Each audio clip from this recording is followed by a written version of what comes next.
Welcome to என் உலகம் என் வீடு. இன்றைக்கி நம்ம பார்க்க போகிறது கருவேப்பிலை சட்னி எப்படி அரைக்கிறதுந்தா. அதுக்கு ஒரு ஸ்பூன் வெள்ளை உளுந்து நல்லா மைல்டான ப்ரௌனிஷ் கலர் வர்ற வரைக்கும் வறுக்கணும். அடுப்பு தீயை ஸ்லோவில் வச்சுக்கோங்க. நல்லா அது வறுத்து விட்டு ஒரு ஸ்பூன் கடலைப்பருப்பு எடுத்து அதே போல் தான் மைல்டான ப்ரௌனிஷ் கலரில் சேஞ்ச் ஆகிற வரைக்கும் நல்லா அந்த வாசம் வரும். வறுத்து நல்ல ஸ்மெல் ஒன்று வரும், அது வரைக்கும் வறுக்கணும்.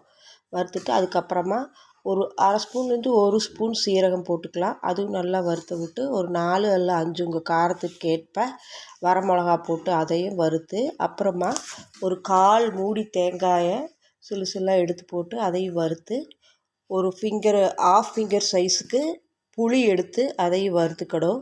வறுத்துட்டு ஒரு தட்டு நிறையா கருவேப்பிலை நல்லா கழுவி சுத்தம் பண்ணி அதை நல்லா வறுக்கணும். இப்போ எவ்வளோ போட்டிருக்கோமோ அதுலேருந்து நல்லா வறுத்து சுருக்கி கொஞ்சமாக நல்லா மொறுன்னு வறுக்கணும்.